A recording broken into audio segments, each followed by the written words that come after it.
안녕하세요. 70이 넘은 노인네입니다. 70이 넘도록 살다 보니 많은 일들이 있더군요.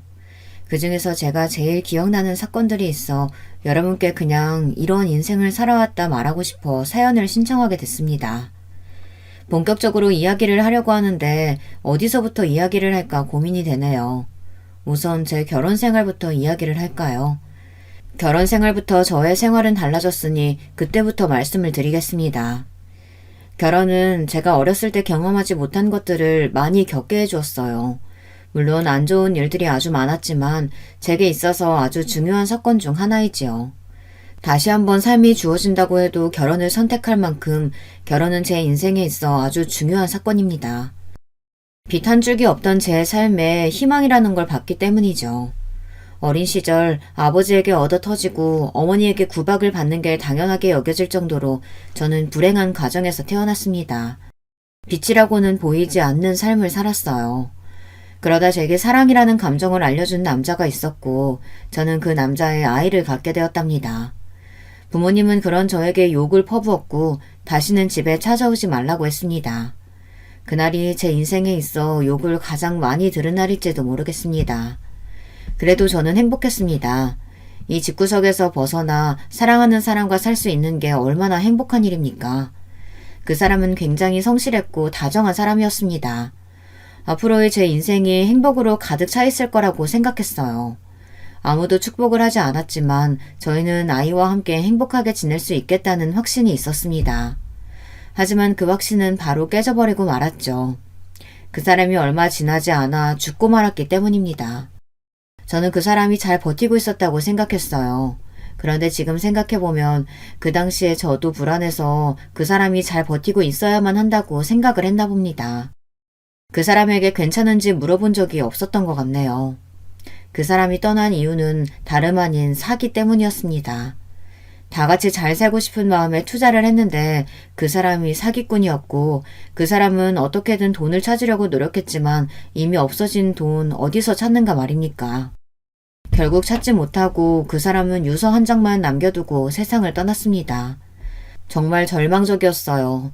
겨우 밝혀둔 불이 꺼지고 말았죠. 그땐 저도 어렸고 딸도 어린 나이고 어떻게 해야 할지 몰랐습니다. 저는 살기 위해 발버둥을 쳤습니다. 심지어는 밤일도 해봤죠. 그러다가 이건 도저히 아닌 것 같다는 생각에 다시 친정집으로 가서 무릎을 꿇고 싹싹 빌었습니다. 한 번만 봐달라고 용서를 구했어요. 그때는 정말 누구에게 말할 수 없을 정도로 서러웠습니다. 하지만 후회는 하지 않았어요. 딸이 있었기 때문에 어떻게든 살아보겠다고 발버둥을 쳤습니다. 사랑하는 사람을 잃은 건 정말 큰 슬픔이지만 딸과 함께 죽을 수는 없었습니다. 혼자였다면 저도 그 사람을 따라갔을 거예요. 그만큼 절망적이었거든요. 하지만 제겐 딸이 있으니 그럴 수 없었죠. 제가 빛 한 줄기 없던 삶에 희망이라는 걸 봤다고 했었잖아요. 그 희망이 바로 딸이었습니다. 딸은 제게 그 누구보다도 더 소중한 존재가 되었기 때문입니다. 딸이 있어서 제 삶이 시작되었고 딸이 있어서 돈을 벌게 되었으니까요. 다행히 한동안 친정집에서 지낼 수 있었습니다. 이상하게도 부모님은 더는 제게 면박을 주지 않으시더라고요. 심지어 딸도 예뻐해줬습니다. 당연한 일이지만 제게는 당연하지 않았어요. 늘 욕이나 하던 사람이 갑자기 잘해준다고 생각해보세요.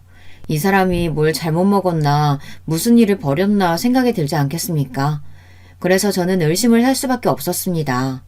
그런데 역시 부모님이 저와 딸에게 잘해주는 이유가 다 있었습니다. 저를 다른 곳에 팔았기 때문에 제게 잘해준 것이었습니다. 그렇게 저는 두 번째 결혼 생활을 하게 되었죠.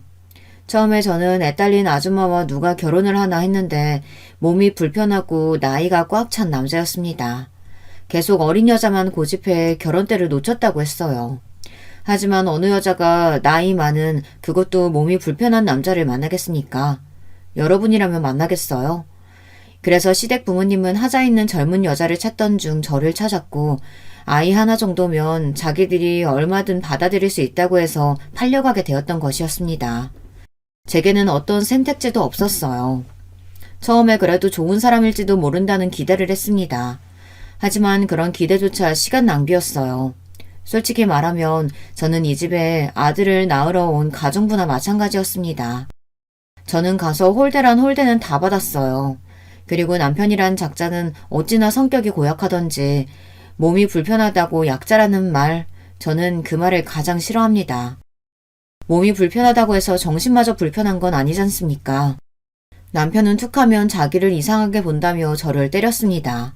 제가 피하면 물건을 마구 던졌습니다.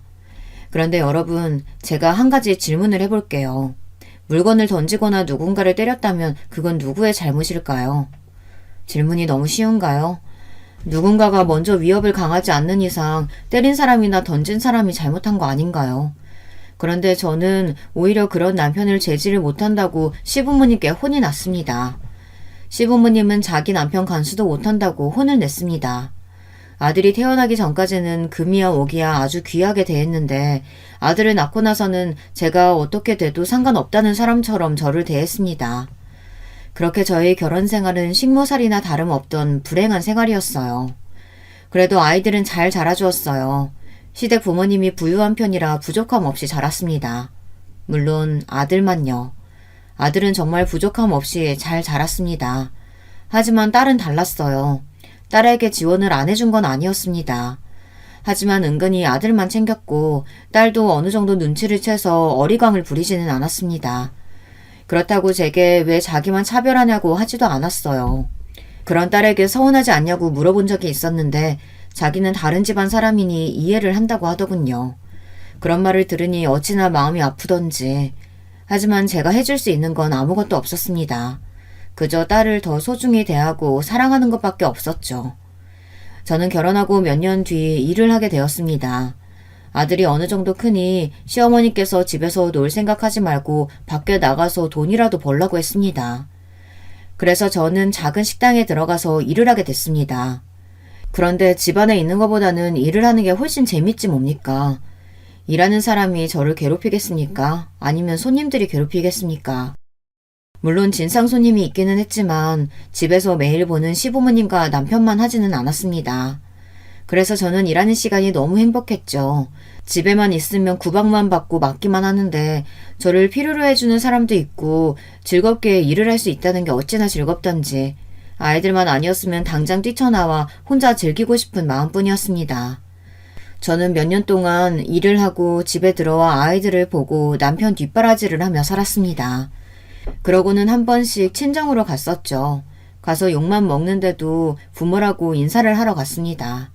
그러다 제가 참지 못한 일이 생기고 말았는데요. 아니 글쎄 남편이란 인간이 바람이 났지 뭡니까.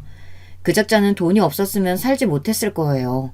돈으로 이 여자 저 여자 만났더라고요. 그 모습을 보고 저는 정말 아들을 낳기 위한 존재였다는 걸 깨달았습니다. 그 모습을 보고도 시부모님은 아무 말 하지 않으셨기 때문이에요. 저는 더는 참을 수가 없어 남편에게 따졌습니다. 정말 너무한 거 아니에요? 이 집에서 집안일도 하고 일도 하고 당신이 하는 게 뭔데요? 바람 피우는 거?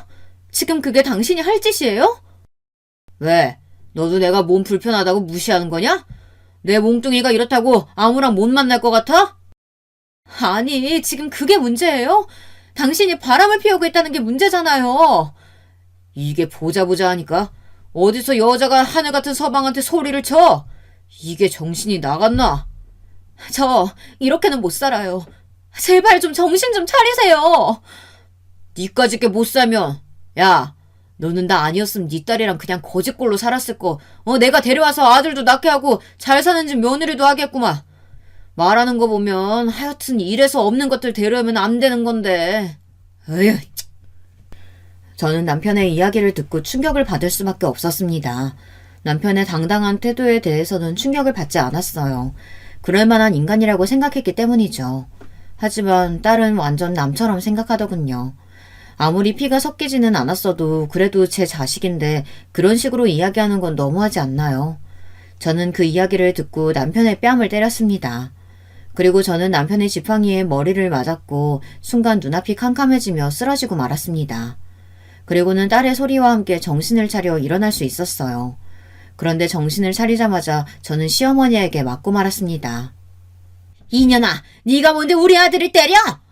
하지 마세요. 우리 엄마 때리지 마. 그 애미의 그 딸이라더니 아주 성격이 고약한 건 닮았구만. 그러는 할머니는요. 성격이 얼마나 거지 같으면 아저씨 성격이랑 똑같아요? 그리고 우리 엄마가 어때서요? 딸은 저를 대신해 필사적으로 시어머니에게 대들었습니다. 저는 그만하라고 할 힘도 없었습니다. 이게 어리다고 봐줬더니 뚫린 게 입이라고 아주 나불나불거리고 있어. 아이고, 이런 걸 우리 장선이 누나라고 부른다니. 아이고, 두야. 어머니, 저희 딸 예뻐해달라고 하지 않을게요. 그런데 딸에게 뭐라고 하지는 말아주세요. 힘이 없었지만 딸에게 뭐라고 하는 건 참을 수 없었습니다. 지 딸이라고 챙기는 것 좀 봐라. 시어머니는 저와 딸을 훑어보며 혀만 계속 찼습니다. 얘, 너 설마 우리 아들이 다른 사람 만난다고 때린 거니? 너 그런 거야? 저는 아무 말도 못했습니다. 아니, 당연한 말을 왜 해야 하는지도 몰랐죠. 너는 말도 못해, 이년아? 안사람이 얼마나 못했으면 다른 여자를 만났겠어? 나는 말이다, 안사람 도리는 다 했어. 그래서 우리 집 양반이 어디 바깥으로 나돌지도 않고 집에만 있잖니? 너는 네 잘못도 모르고 지금 우리 집안 귀한 아들 때린 거니? 참 어이가 없어서. 그럴 거면 나가! 이 집에서 나가라고! 쟤랑 같이 손잡고 나가면 되겠네. 아, 그리고 사돈 내는 가봤자 너 반기지도 않으실 게다. 이미 한번 나갈 딸이라고 처음부터 막 굴려도 된다고 하는 부모가 도대체 어디 있니? 아휴, 결혼만 잘 됐으면 내가 이런 집안 받지도 않는 건데. 시어머니의 말이 놀랍지는 않았습니다. 부모님이 그런 소리를 했다는 것도, 남편이 바람을 피운 게 제 탓이라는 것도 시어머니가 늘 하시던 말이라 아무렇지도 않았어요. 그래서 저는 집을 나가기로 결심했습니다. 이런 집이면 나가는 게 저에게도 도움이 되겠죠. 하지만 제가 나갈 수 없는 한 가지가 있었습니다. 이 집에서 가장 중요한 게 뭐가 있겠습니까? 아니, 제 인생에 있어서요. 딸과 아들, 제 자식들입니다. 시부모님과 남편에게 딸이 중요할까요? 없어도 그만인 사람들이 뭐가 아쉬워서 딸을 중요하게 생각하겠습니까? 하지만 아들은 다르죠. 제가 나간다고 하니 그럼 딸과 함께 나가라고 하더군요. 그래서 제가 4배 아파 낳은 자식은 아들도 있으니 아들과 함께 나가겠다고 했습니다. 제 배 아파 낳았으니 아들도 같이 데리고 나갈 거예요. 엄마 없이 어떻게 애를 키워요? 따라가면 당장 애 밥은? 애가 하고 싶어 하는 건? 애 환경은? 우리 손자가 그렇게 사는 꼴을 못 본다. 그리고 우리가 얼마나 손자한테 잘해줬는데 그럼 우리 자식이지? 솔직히 너도 우리 아들 아니었으면 아들 보지도 못했을 거 아니냐? 애는 못 준다. 나갈 거면 조용히 둘이서 나가야지. 아무 잘못 없는 애를 왜 데리고 나가긴 데려가? 시어머니는 남편과 정말 똑같은 말을 하며 아이를 못 준다고 했습니다. 그냥 도망칠까 생각을 많이 했지만 저는 그럴 수 없었습니다. 차마 아들을 버리고 갈 수는 없었죠. 아무리 잘 산다고 해도 자식을 버리고 가는 사람이 그게 부모라고 할 수 있겠습니까? 결국은 상처만 받고 시댁에서 살 수밖에 없었습니다. 하지만 그날 이후 딸마저 냉대를 받았습니다. 엄마가 미안해. 엄마가 뭐가 미안해. 내가 할머니한테 대들어서 그런 건데. 난 괜찮아. 그럴수록 저는 딸을 더 아낄 수밖에 없었습니다. 그런데 이게 또 문제가 되더라고요. 아들이 왜 누나만 챙기냐고 하더라고요. 누나는 우리 가족도 아닌데 왜 챙겨? 왜 나만 미워해? 엄마는 왜 우리 가족이 아닌 사람한테 잘해주는 건데? 저는 아들의 말을 듣고 놀랐습니다. 아들 입에서 딸이 우리 가족이 아니라는 건 처음 들었기 때문입니다. 그리고 아들은 제 딸을 정말 잘 따랐기 때문에 그런 말을 할 거라고 상상도 하지 못했습니다. 하지만 이 이야기가 나왔다는 건 어디서 들었다는 거겠죠. 저는 아들에게 그런 소리를 어디서 들었냐고 물었습니다. 너 그런 말 어디서 들었어? 누나가 왜 우리 가족이 아니야? 누나도 우리 가족이야. 내 딸, 내 아들 같은 배에서 나왔는데 누가 가족이 아니래? 앞으로 그런 말 하는 거 아니야. 그리고 누가 미워해? 우리 아들이 세상에서 제일 좋은데. 이상하다. 할머니가 그랬는데. 그럼 할머니가 거짓말한 거야? 저는 아들에게 어떻게 이야기를 해줘야 하나 고민을 많이 했습니다. 아빠가 다르다는 걸 어떻게 이야기를 할지 모르겠더라고요. 그냥 잘 넘어가야 하나 생각을 했지만 언젠가는 알아야 할 사실이고 언제 또 시어머니가 아이에게 이상한 말을 할지도 모르니 제가 먼저 이야기를 하는 게 좋을 것 같다는 생각에 아빠가 다르다고 말을 했습니다. 아이는 처음에 이해를 하지 못하더군요. 그리고 제가 다른 사람과 결혼을 했었다는 게 충격이었는지 갑자기 너무한다면서 도망을 가기 시작했습니다. 엄마 너무해. 어떻게 다른 사람을 만날 수가 있어? 그럼 나중에 그 사람 따라서 갈 거야? 그래서 나를 그렇게 미워한 거야? 아이가 어찌나 빨리 뛰던지 집 밖으로 뛰쳐나가는 아이를 잡기 위해 저도 힘껏 뛰었습니다. 그런데 제가 그 나이에 힘껏 뛸 일이 뭐가 있겠습니까? 그 어린아이의 체력을 따라갈 수 있겠어요? 당연히 못 따라갔죠. 저는 열심히 아이를 따라갔지만 따라잡을 수 없었습니다. 결국 그날 일도 못하고 집에 들어가지도 못하고 딸과 함께 아들을 찾을 수밖에 없었습니다. 혹시 여러분 중에서도 그런 경험을 한 분이 계실까요? 있으시다면 그때의 기분 기억하시나요? 그때 저는 앞이 노래지면서 아무 생각도 할 수가 없었습니다. 아이가 어떻게 된 게 아닌가, 사고가 났나, 납치라도 당하면 어쩌나 많은 생각이 들며 머릿속에 아무것도 들어오지 않더군요. 손이 떨리며 눈물이 왈칵 쏟아졌습니다. 그런데 그때 딸이 아들을 찾았다고 소리를 쳤습니다. 엄마, 여기! 저는 바로 달려가 아들을 안았습니다. 아들은 갈 곳 없이 그 자리에서 계속 앉아 있었겠지만 저는 아이가 살아있다는 것에 감사해 아이를 안고 펑펑 울었죠. 그런데 아들이 갑자기 저를 안고 사과를 하더군요. 잘못했어요. 그날 저는 아들과 딸과 제가 일하는 식당에 가서 셋이서 같이 밥을 먹었습니다. 그러면서 사실을 다 이야기했죠. 어린 나이에 이야기를 해도 될까 싶었지만 저는 솔직하게 말하고 싶었어요. 딸은 이미 알고 있는 사실이라 무덤덤했지만 아들은 받아들이기 위해 노력을 하는 것 같았습니다. 그리고 아들에게 절대 미워하는 게 아니라고 이야기를 해줬어요. 아들에게는 그게 가장 중요해 보였으니까요. 그래서 그런 걱정은 하지 말라고 이야기를 해줬습니다. 그 말을 하니 그제서야 아들은 편히 저희를 보더군요. 그리고는 아들은 자기를 사랑하기만 하면 된다고 이야기를 했습니다. 그럼 누나랑 나는 아빠가 다른 거잖아. 그래서 할머니가 우리 누나 보고 우리 가족 아니라고 이야기한 거야? 근데 누나랑 나랑 엄마는 같잖아. 그럼 가족 아니야? 야, 가족 맞지. 너랑 나는 엄마가 같은데 어떻게 가족이 아니냐? 할머니는 그냥 나를 싫어해서 그런 거고 바보야. 그럼 가족 맞지. 그리고 가족은 피가 섞이지 않아도 가족이 될 수 있다? 특별한 가족이지. 우리도 특별한 가족 중 하나고. 그런데 특별하니까 남들 앞에서는 말하고 다니지 않는 게 좋아. 괜히 혼자 특별하면 다른 사람들이 질투해서 뭐라고 할 수도 있으니까. 서로 이야기하지 않고 넘어가는 거지. 어떻게 아들에게 잘 이야기를 할까 고민을 많이 했는데 이 사건 덕분에 잘 마무리할 수 있었습니다. 그리고 딸이 시원하게 이야기를 해서 그런가 아들도 점점 제 딸을 닮아가기 시작하더군요. 아들이 커가면서 시어머니에게 한 소리를 하기 시작했습니다. 처음에는 무슨 소리를 했길래 애가 이러나 했는데 아들이 계속 잔소리를 하기 시작하니 두 팔을 다 들며 딸과 저에게도 구박을 하지 않겠다고 아들에게 약속을 했습니다. 하지만 차별이 없다고 하면 거짓말이죠. 당연히 딸에게는 차별을 했고 저는 그런 딸에게 너무 미안했습니다. 그래서 딸이 제겐 아픈 손가락이었죠. 그래서 저는 딸을 더 소중하게 대할 수밖에 없었습니다. 저는 그렇게 몇십 년을 시댁에서 살며 함께 지냈어요. 그리고 몸이 아프지 않는 이상 일을 쉬지도 않았습니다. 남편이란 인간은 이미 포기를 한 지 오래라 저는 아이들만 보고 살았죠.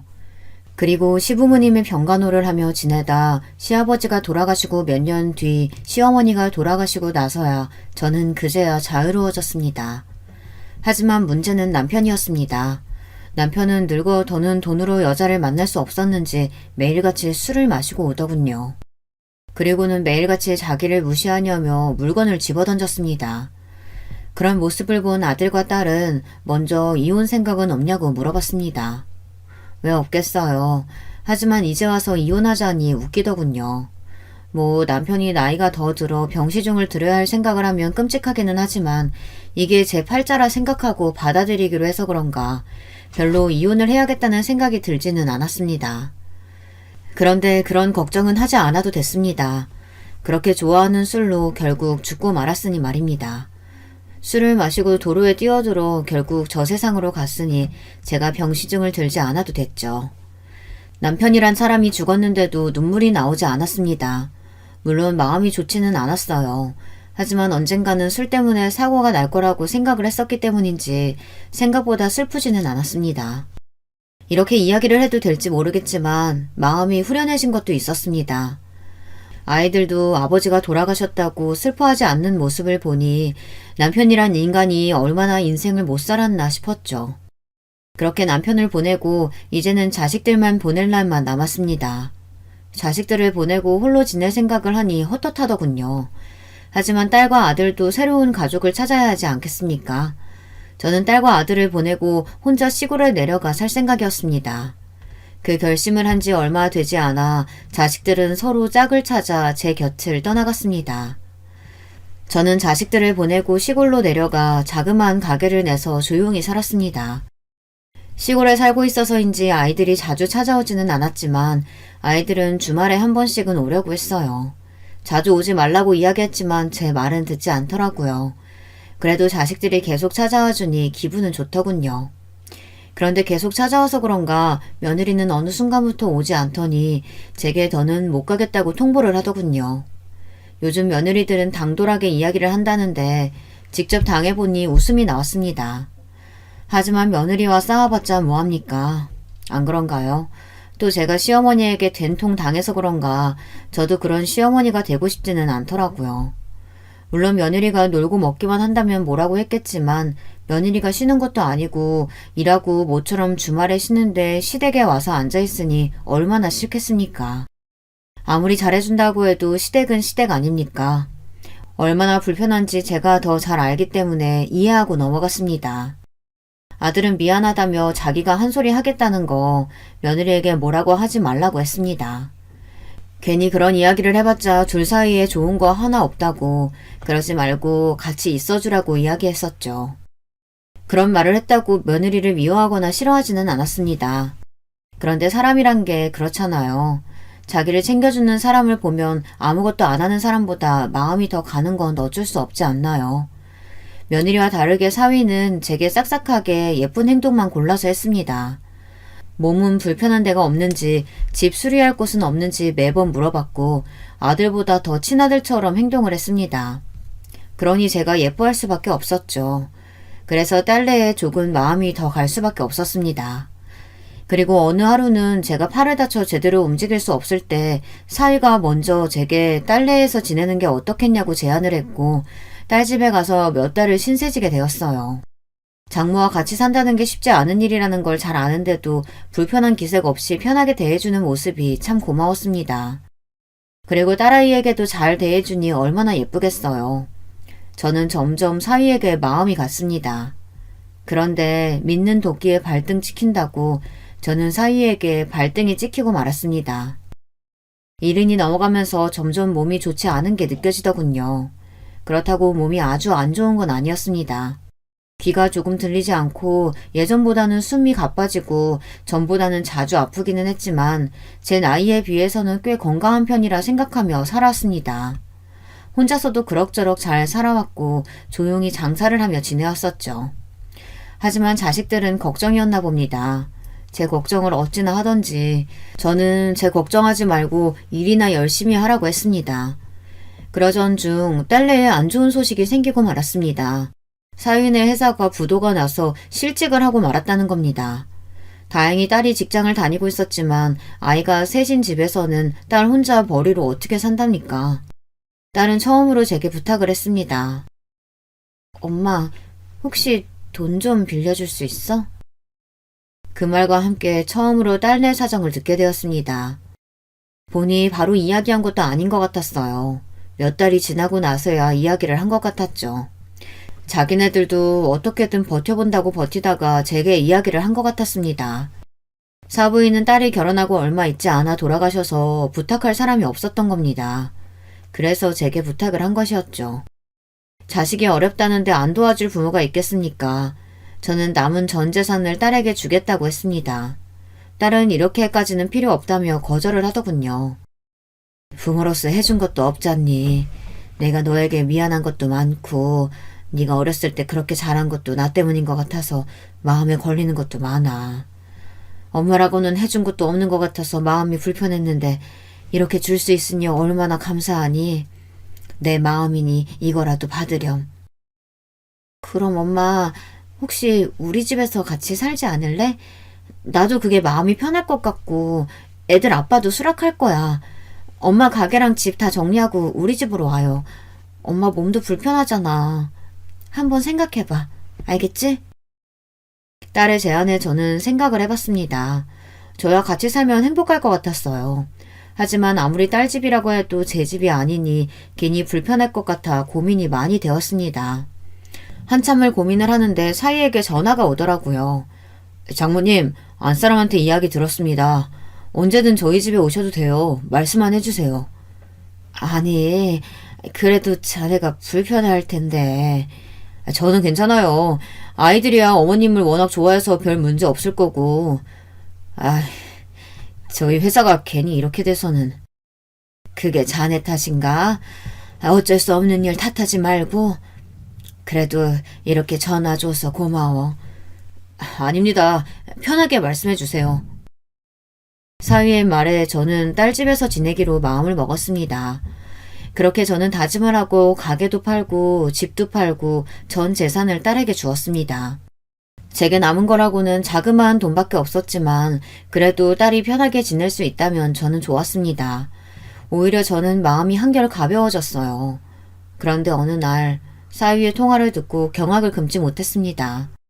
앞서 믿는 도끼에 발등 찍혔다고 했죠. 사위는 저를 요양원으로 보낼 생각을 하고 있었습니다. 여보세요? 거기 요양원이죠? 75세 할머니 들어갈 건데 서류가 어떤 게 필요할까요? 아니, 그렇게 착하던 사위가, 그것도 집으로 오라고 했던 사위가 요양원에 저를 버리려고 한다는 생각을 하니 충격을 받을 수밖에 없었습니다. 그렇지 않나요? 그 말 한마디로 그 전에 있었던 일들이 모두 거짓으로 느껴졌습니다. 믿었던 만큼 저는 배신감이 배로 들었죠. 나이를 먹고 모든 일에 초연해졌다고 생각했는데 아니었습니다. 제 딸을 위해서도 있었지만 사위를 살리겠다고 사위가 살아야 제 딸도 살 거라는 생각에 모든 전 재산을 준 것인데 돌아오는 건 결국 저를 요양원에 가둬두겠다는 거니 저는 어떻게 돌려줄까 생각을 했습니다. 이 나이 먹고 복수를 시작하게 된 것이죠. 사위는 제 돈으로 꽤 큰 가게를 차렸습니다. 매달 일을 시작하다 체면이 살지 않았는지 가게를 차렸더군요. 예전 같으면 응원을 해줬겠지만 사위의 한마디에 저는 이미 돌이킬 수 없는 상처를 받아 곱게 보이지가 않았습니다. 저는 이런저런 생각을 다 했어요. 복수를 해본 적이 없는 사람이 그것도 다 늙어서 복수를 한다는 게 쉽지 않은 일이라는 걸 알잖아요. 어떻게 저의 배신감을 표현해야 할지 머릿속이 복잡했습니다. 5만 가지 생각이 다 들었어요. 첫 번째, 딸에게 당장 달려가서 이야기를 한다. 두 번째, 가게로 찾아가 없는 소문을 만들어 장사를 망하게 한다. 세 번째, 일부러 사위를 나쁜 놈으로 만들어 딸과 헤어지게 만든다.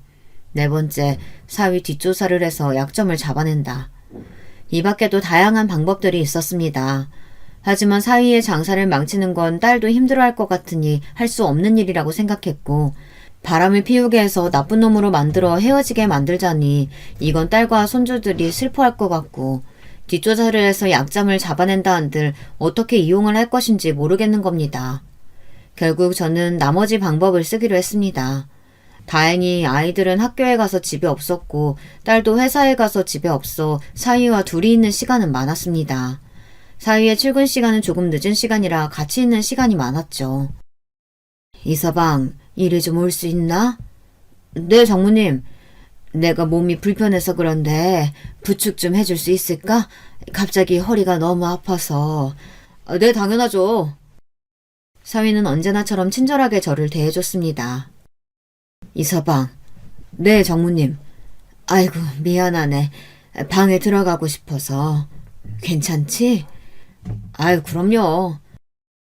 고마워. 우리 이서방밖에 없어.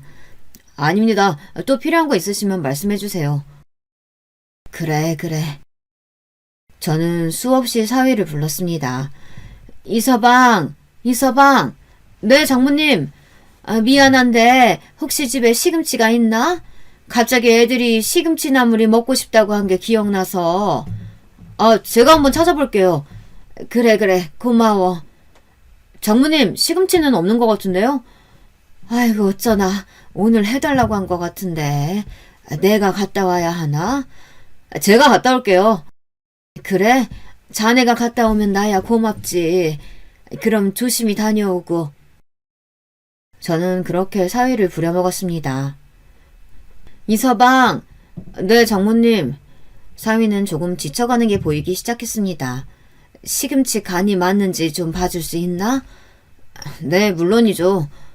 일부러 소금을 팍팍 넣어서 시금치는 매우 짠 상태였습니다. 장모님, 이거 좀...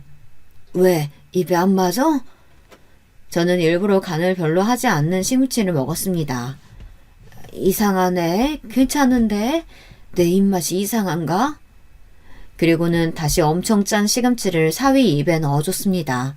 사위는 그제야 너무 짜다고 이야기했고 다시 간이 맞는 시금치를 주니 그제야 간이 맞다고 했습니다. 이렇게 저는 사소한 걸로 사위를 괴롭혔습니다. 그런데 그거 아시죠? 사소한 게 결국 터지게 되면 걷잡을 수 없이 스트레스를 받는 거. 저는 사위가 저로 인해 힘들어지길 원했습니다. 그래서 매번 혼자 있을 때 사위에게 시켰고 매번 조금씩 사고를 쳤습니다. 그럴 때마다 사위의 표정은 점점 어두워지고 있었죠. 저는 느낄 수 있었습니다. 사위가 점점 힘들어하고 있다는 걸요. 하지만 단 한 번도 제게 짜증을 낸 적이 없었습니다. 그것도 참 대단하지 않나요? 짜증 낼 법도 한데 짜증 내지 않고 제 요구를 들어주니 대단하다고 생각을 했습니다. 하지만 그 발언이 너무 괘씸해서 참아줄 수는 없었어요. 그래서 계속 사위를 못살게 굴었습니다. 집안에서도 괴롭혔지만 밖에서도 괴롭히기 시작했답니다. 친구들과 함께 사위 식당에 가서 밥을 먹고 계산을 하지 않고 나왔죠. 당연히 사위라면 돈을 받지 않을 거라고 생각했고 아니나 다를까 장모님이 왜 계산을 하냐며 말리더군요. 그 이후로도 저는 종종 친구들을 데리고 사위 식당으로 갔습니다. 물론 계산을 하지 않고요. 시간이 지나면 지날수록 사위의 표정은 좋지 못했습니다. 그리고 중간중간 제가 이것저것 막 시키기까지 했고요. 사위는 더는 참기 힘들었나 봅니다. 결국 터질 대로 터진 모양입니다. 결국 사위가 딸에게 불만을 말하는 걸 들을 수 있었습니다. 여보, 장모님 너무 하시는 거 아니야? 그게 무슨 말이야? 아니, 요즘 따라 계속 나를 심부름꾼으로 쓰질 않나. 아니, 뭐 그건 그렇다 쳐. 그런데 계속 친구 데려와서는 우리 가게에서 밥 먹고 가잖아. 근데? 그게 문제가 돼? 아니, 장모님한테 돈 받기 애매해서 계산 안 해도 된다고 하니까 그 뒤로 계속 친구를 데려오시잖아. 그래서? 계산을 안 하는데 계속 오신다니까? 그럼 돈 달라고 해. 그리고 너는 엄마가 그렇게 도와줬는데 그거 하나 못 해줘? 아니, 그게 나도 계속 그러니까 부담스럽다고. 그럼 말해. 돈 달라고. 그럼 됐네. 딸의 시원시원한 성격 덕분에 사위는 아무 말도 할 수가 없었습니다. 사위가 조금 바보같이 착하다고 해야 할지 미련하게 쓴소리를 못한다고 해야 할지 그런 면이 조금 있어서 딸에게 잡혀 사는 게 참 다행이라고 생각했습니다. 그 덕에 사위를 괴롭혀도 별 문제가 없었기 때문입니다. 그날 이후로 저는 더 열심히 괴롭혔어요. 조금 유치할 수도 있지만 사위를 골탕 먹이기엔 이것이 제일 직방이었으니까요. 그리고 그날 이후로는 식당에 가서 돈을 내고 먹었습니다. 물론 가끔 그냥 얻어먹고 갈 때도 있었지만 대부분은 돈을 냈습니다. 그러니 아무 말도 못하더군요. 딸과의 다툼 이후부터는 조금 다른 방법으로 갔어요. 딸에게 제가 먼저 요양원 이야기를 했습니다. 어떤 자식들은 자기들 힘들다고 요양원에 보내던데 저를 보낼 생각을 하고 있다면 꿈도 꾸지 말라고 이야기를 했습니다. 그런데 사위의 표정은 참 한결같더군요. 자기는 그런 생각을 한 적도 없다는 식으로 이야기하는데 얼마나 속이 뒤틀리던지.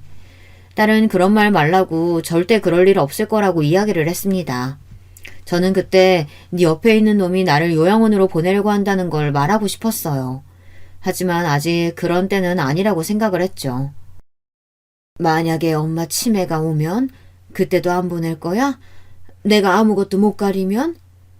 엄마, 그건 당연히 내가 해야지. 아니면 내가 엄마를 왜 모셔왔겠어. 이서방이 힘들잖아. 엄마, 이 사람이 뭐가 힘들다고. 내가 다 할 건데. 그리고 엄마가 그렇게 다 내어줬는데 그거 안에 못 해줄까봐? 이 사람 그런 사람 아닌 거 알잖아. 그렇지, 여보? 딸은 사위를 정말 많이 믿는 눈치였습니다. 하지만 그러면 그럴수록 사위의 표정은 좋아지지 않았습니다. 그리고 저는 본격적으로 사위를 못살게 굴기 시작했습니다. 사위에게는 심부름을 시켰고 맞게 가져온 걸 내가 언제 이걸 시켰냐며 시치미를 떼었습니다. 사위는 정말 억울해하더군요. 하지만 저는 계속 화를 냈습니다. 그게 반복되고 나니 사위도 참지 못했나 봅니다. 몇 달이 지나고서야 제게 화를 낸 겁니다. 장모님, 정말 너무하시는 거 아닙니까? 내가 뭘? 아니, 매번 장모님이 사오라는 거 사왔는데 아니라고 하시고, 제가 그래서 메모하고 몇 번 확인하고 가도 그럴 일 없다면서 화를 내고 우기시고, 장모님 혹시 치매 오신 거 아니세요? 치매? 자네 미쳤어? 치매라고? 왜? 치매 오면 뭐? 요양원에 보내게? 아니, 무슨 그런 말을. 들었잖아요. 요양원 안 보낸다고. 내가 자네 속셈 알아. 누굴 속이나 귀신을 속이지. 저는 사위의 말에 아무것도 대답하지 않고 계속 나를 요양원에 보내려고 하는 거 아니냐고 이야기를 했습니다. 사위는 저와 더는 말이 안 통할 것 같았는지 대화를 끝내더군요. 그날 이후 저는 치매 검사를 하러 갔습니다. 하지만 치매일 리가 없죠. 사위는 계속 답답하다며 제게 이야기를 했습니다. 그리고 화를 낸 이후로는 참지도 않더군요. 그 모습을 보고 딸이 또 뭐라고 했습니다. 당신 요즘 엄마한테 너무 막 하는 거 아니야? 나도 참을 만큼 참았어. 정말 너무 하시는 거 아니냐고. 나도 힘들어. 당신도 이제 일 그만두고 어머님 봐봐. 얼마나 힘드나. 매일 시키면서 그거 아니라고 하고 화내고. 아니 가끔은 물건까지 던진다니까? 내가? 내가 물건을 언제 던졌어? 장모님. 또 왜 매번 저를 이상한 사람으로 만들어요? 저 그럼 할 말 없어요. 장모님 도대체 저한테 왜 그러세요? 사위가 정말 답답했나 봅니다. 딸 앞에서는 한 번도 제게 큰 소리로 화를 낸 적이 없었는데 화를 내니 말입니다. 당신 일부러 그러는 거 아니지? 엄마 돌보는 거 그렇게 힘들어? 그래서 일부러 그러는 거야? 치매 검사도 받을 때 아무 이상 없었잖아. 당신 요즘 많이 피곤한 건 아니지? 제가 시치미를 떼자 오히려 딸은 사위 걱정을 했습니다. 제가 절대 그럴 일이 없을 거라고 생각했기 때문이죠. 딸이 그러면 그럴수록 사위는 더 답답해했습니다. 그럴수록 저는 점점 속이 시원해지기 시작했습니다. 제가 유일하게 할 수 있는 방법이 통하고 있다는 생각에 재미도 있었어요. 다 늙어서 이게 무슨 일인가 싶기도 했지만요. 그런데 결국 터질 게 터지고 말았습니다. 저의 행동에 사위는 참지 못하고 딸에게 이렇게는 못 살겠다며 집을 나가고 말았습니다. 제가 조금 심하게 하기는 했지만 못 버티고 나가버릴 줄은 몰랐습니다. 그때서야 딸은 심각성을 느꼈는지 제게 묻더군요. 엄마, 들어보니까 조금 도를 지나치는 행동을 하는 것 같던데 왜 그래? 아니, 난 솔직히 잘 모르겠어. 누구 말을 믿어야 할지. 그런데 우리 남편도 힘들어하는 걸 보면 거짓말은 아닌 것 같아서 물어봐요. 내가 왜? 뭘 했다니? 이서방 참 웃기다. 아니, 남편 말로는 점점 말도 격해지고 마음에 안 들면 짜증도 내고 가끔은 이서방 때린다며. 이서방이 그러더라. 장모님이 일부러 그러는 거 아니냐고. 내가 일부러 왜 그런 짓을 해? 엄마, 솔직하게 이야기해. 내가 볼 때는 엄마가 치매 아닌 것 같거든. 그런데 묘하게 이서방한테만 그러는 거 알아? 딸은 눈치를 채고 제게 물었습니다. 결국 저는 모든 사실을 말할 수밖에 없었죠. 그러자 딸이 충격을 받은 눈치였습니다. 그걸 보니 딸이 몰랐던 일인 건 확실했었죠. 그 말을 듣고 딸이 노발대발 화를 내며 가만두지 않겠다고 하더군요. 이게 은혜도 모르고 그런 말을 해? 엄마, 나도 가만히 못 있겠다. 그리고 딸과 함께 사위를 골탕 먹이기 위해 작전을 짰습니다. 그런데 그럴 필요가 없어졌어요. 저도 모르게 진짜 복수가 시작되고 말았거든요.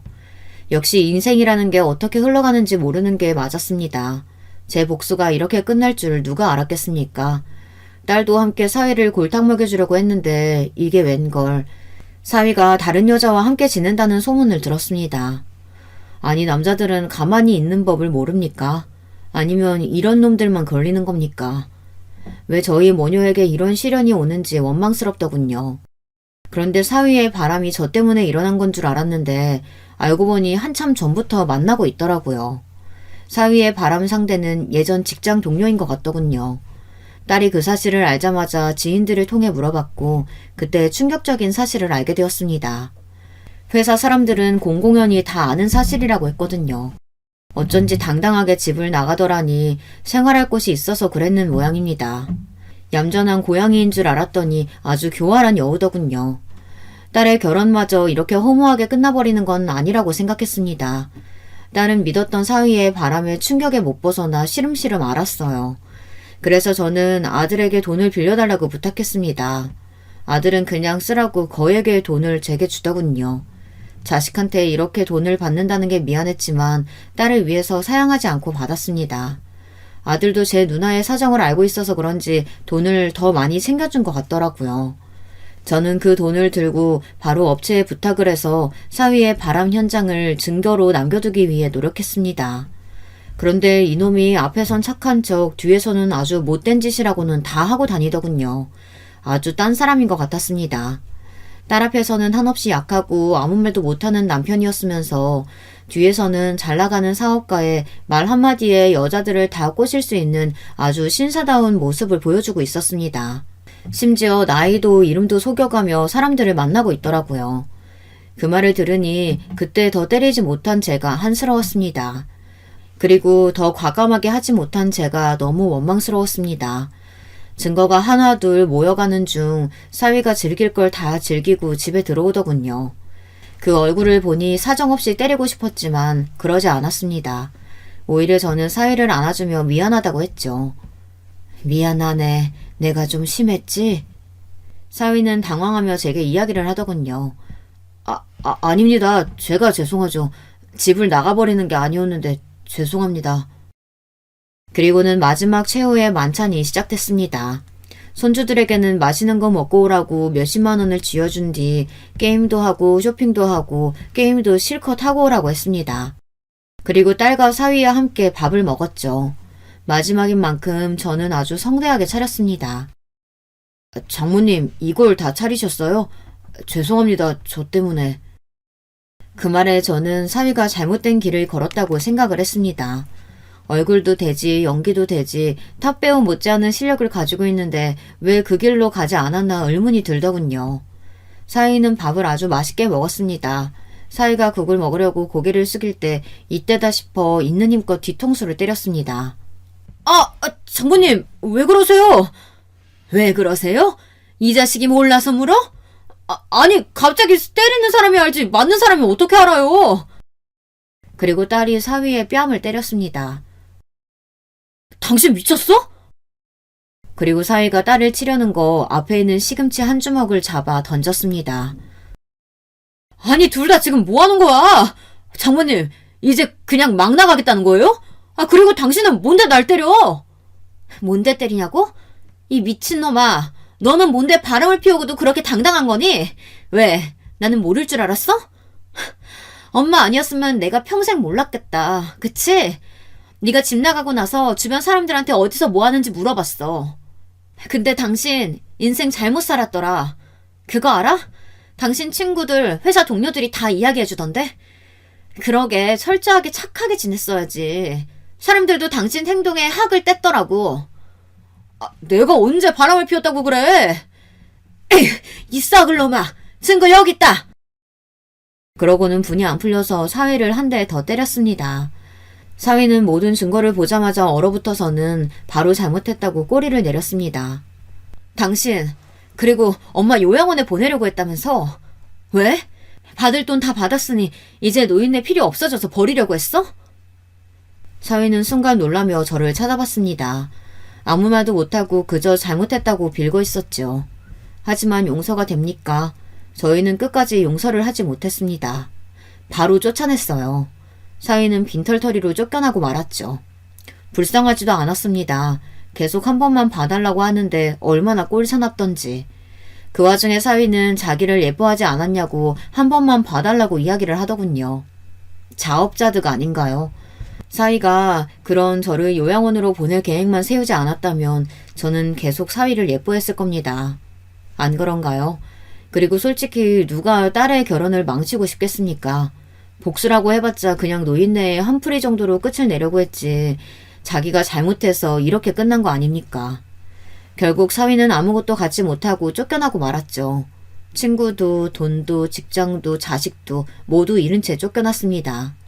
어쩌다 보니 완벽한 복수를 하고 말았죠. 딸은 그 사건 이후로 회사를 그만두고 사위가 하던 가게를 그대로 받아 이어갔습니다. 딸은 오히려 속이 편하다고 말하더라고요.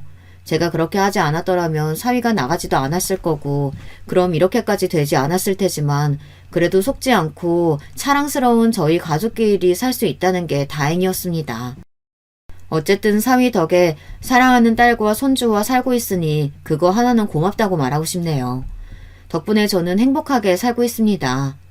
여러분도 혹시 의도치 않게 누군가에게 복수를 한 적 있으실까요?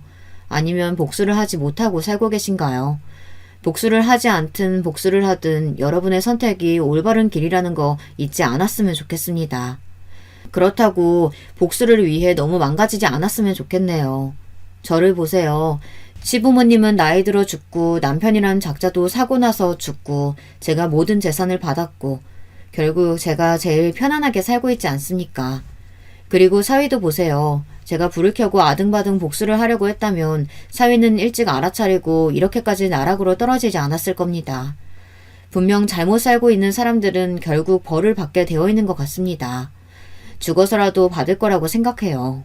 물론 제가 편히 살 수 있기 때문에 이런 소리도 하는 거겠죠. 그럼 이 늙은이 더는 헛소리 하지 않고 그만 이야기를 끝내도록 하겠습니다. 이 긴 이야기 들어주셔서 정말 감사합니다. 여러분, 두 번째 사연 시작하기 전에 좋아요, 구독 꼭 눌러주실 거죠? 그럼 두 번째 사연 바로 시작합니다. 저는 우리나라의 40대 평범한 가장이었습니다. 어릴 적부터 평생을 성실히 살아오신 부모님을 보고 자라 사소한 방황 한 번 하지 않고 무탈하게 자라왔다고 자부할 수 있었죠. 매일 새벽 4시면 칼같이 일어나셔서 신문 보급소 문을 여시고 신문 배달까지 하시던 부모님과 바쁜 부모님을 돕기 위해 어릴 적부터 저를 위해 아침을 차려주던 누나까지 가족 모두가 한 팀처럼 움직였으니 저 또한 성실하게 생활하며 부모님을 도울 수 있는 일이라면 뭐든지 해야 한다고 생각했죠. 물론 성실한 부모님이라고 해서 제게도 다 좋기만 한 것은 아니었습니다. 항상 당신들께서 평생을 쉬지 않고 일을 하시는 이유는 저와 누나 때문이라고 매일같이 말씀하셨으니까요. 거기다 두 분 모두 새벽부터 일을 하시면서도 저희를 챙기는 일은 물론이고 할아버지, 할머니까지 모시고 사셨습니다. 제가 고등학교 다닐 무렵 할아버지의 건강이 갑자기 안 좋아지셔서 아버지께서 할아버지를 돌봐야 할 일이 많아지기 시작했습니다. 그래서 아버지께서 하시던 신문 배달을 제가 하겠다고 자진했죠. 학생이 공부를 해야지. 일찌감치 돈 버는 일 하기 시작하면 아버지처럼 평생 일만 하게 돼. 아침에 일찍 일어나고 배달하고 오는 게 오히려 정신이 더 맑아져서 공부하기 더 좋아요. 저는 진심으로 그렇게 생각했습니다. 오히려 새벽에 일어나 찬바람을 쐬고 들어오면 정신이 번쩍 들어 등교하기 전까지 공부하기가 오히려 좋았습니다. 야, 다른 보급소는 신문 구독하면 라디오도 주고 선풍기도 준다던데 니네 아버지네는 왜 아무것도 안 줘? 어? 우리 아버지가 몇 년째 구독해서 보시는데 니네 아버지네는 너무 얄짤없다고 다음번에 다른 보급소로 바꾸신대. 꼭 별로 친하지도 않은 녀석들이 가끔 아버지의 보급소에 대해 괜한 시비를 걸어올 때도 있었는데 다음번엔 사은품 넣어줄 테니까 부모님께 꼭 연장하시라고 해. 알았지? 라며 저는 오히려 너스레를 떨었습니다. 그런 제 자신감 있는 모습을 아이들은 오히려 더 좋아했어요. 그래서 저는 고등학교 3년 내내 반장을 도맡아 했고 전교회장 후보까지 오르기도 했습니다. 마지막까지 접전을 펼치다 몇 표 차이로 아깝게 부회장이 되긴 했지만 그 정도만으로도 저는 스스로 대단하다고 생각했고 부모님과 할아버지, 할머니께서도 자랑스러워 하셨어요. 저는 성적도 나쁘지 않아 수능을 보고 난 뒤 담임 선생님께서는 저를 불러 서울에 있는 대학을 추천하셨습니다. 수능 점수도 모의고사 때보다 잘 나왔고 학년 내내 반장에다가 전교 부회장까지 했으니 충분할 거야. 내가 따로 추천서 써줄게. 저는 서울까지 갈 생각은 없어서요. 저도 욕심이 아예 없는 것은 아니었지만 고향을 떠나고 싶진 않았습니다. 부모님과 조부모님 그리고 누나가 있는 이곳에 저도 함께 있고 싶었죠. 사내가 됐으면 더 큰 물에 나가 큰 인물이 될 생각을 해야지. 이 좁은 곳에 고여만 있으려고 하면 안 돼. 아버지는 지금까지 한 번도 본 적 없었던 얼굴로 남자가 그런 배포로 뭘 할 수 있겠냐 화를 내셨습니다. 저는 많이 놀라고 당황했지만 단 한 번도 부모님의 뜻을 거스른 적 없었고 앞으로도 그래야 한다고 생각했으니 부모님과 선생님 말대로 서울에 있는 대학에 원서라도 내보자 싶었죠. 떨어지면 떨어지는 대로 이곳을 떠나지 않아도 되니 저는 오히려 좋을 것 같았죠. 그런데 제 의지와는 다르게 떡하니 서울에 있는 4년제 대학에 붙어버리고 말았습니다. 저는 아직 부모님 그늘을 벗어나 단 한 번도 가본 적 없는 서울에서 지낼 자신이 없었습니다. 그래도 배포가 넓어야만 하는 게 남자였으니 결코 겉으로는 겁이 난다는 사실을 드러낼 수 없었습니다. 저는 입학을 몇 주 앞두고 아버지와 서울에 올라와 집을 구하러 돌아다녔습니다. 남자가 월세는 무슨 월세? 남한테 돈까지 주면서 살아버릇하면 절대 돈 못 모아. 무조건 돈 생기는 족족 모아서 서울에 집부터 사야지. 알았냐? 예, 아버지. 그리고 다른 건 신경 쓰지 말고 공부해서 무조건 좋은 회사에 들어갈 궁리부터 해. 괜히 돈 걱정한다고 아르바이트 같은 거 할 생각 말고. 돈 걱정, 집안 걱정은 절대 하지 말라고 하시며 당신들도 절대 내 자식 기죽게 안 할 테니 공부만 열심히 해서 하루라도 빨리 좋은 회사에 취직부터 하라며 몇 번씩 당부를 하셨습니다. 그렇게 저는 처음으로 혼자 지낼 수 있는 공간이 생겼어요. 작은 방 하나에 주방, 작은 욕실이 달린 빌라였지만 그래도 지은 지 얼마 되지 않은 새 집이라 마음에 들었습니다. 본가에 있을 때는 없었던 침대도 사고 깨끗한 새 책상도 샀습니다. 그리고 평소 갖고 싶었던 최신 컴퓨터도 샀죠. 당시 할아버지가 지병으로 돌아가셨는데 돌아가시기 전까지 계속 병원에 계셨으니 부모님께서 병원비로 은행에 빚까지 지셨다는 이야기를 누나에게 들어 알고 있었습니다. 부모님의 노고를 누구보다 잘 알고 있었던 저는 즐거운 대학생활보다는 목표를 위해서만 달리며 영장이 나오자마자 바로 입대를 냈고 제대를 하자마자 곧바로 복학했습니다. 제게는 시간이 부족했으니까요. 제가 좋아하는 관심사나 하고 싶은 것, 연애 이런 것에 신경 쓰며 여유를 부릴 시간은 단 하루도 없었죠. 하루라도 빨리 졸업을 해야 했으니까요. 방학 때마다 본가에 내려가면 누나가 임용고시에 또 떨어졌다며 항상 집안 분위기는 좋지 않았습니다. 누나는 몇 푼 되지 않는 월급을 받으며 작은 학원에서 일을 하고 있었으니 저라도 빨리 취직을 해야 한다고 생각했죠. 저는 졸업을 한 학기 남겨두고 지원할 수 있는 기업이란 기업엔 다 지원을 했습니다. 매일매일이 면접 준비와 면접의 연속이었죠. 서울에 올라와 보았던 삐까뻔쩍한 건물들을 볼 때마다 저는 서울에서 대학만 나오면 제가 원하는 회사에 척척 입사할 수 있을 거라 생각했습니다. 그런데 그 벽이 이렇게 높고 넘기 어려울 거라고는 생각지도 못했어요. 합격 발표난 것은 아직도 없어? 어머니는 넌지시 물으셨습니다. 아무래도 아버지께서 매일같이 제게 전화해보라 성하실 게 뻔했으니까요. 네, 아직. 아이고, 우리 아들 마음고생 많겠네. 아버지는 학교 졸업하면 서울에 뭐하러 더 있냐고 성하신대. 큰일이다. 그랬죠. 본가가 서울도 아닌데 더 이상 대학생도 아니고 그렇다고 직장인도 아닌데 전셋집을 깔고 이곳에 있어봐야 부모님께는 득이 될 게 없었습니다. 네, 몇 군데 더 남았으니까 더 노력해 볼게요. 할 말은 그것뿐이었습니다. 다른 말을 할 말도 없었죠. 이제는 회사 이름이며 뭘 하는 회사인지는 중요하지 않았습니다.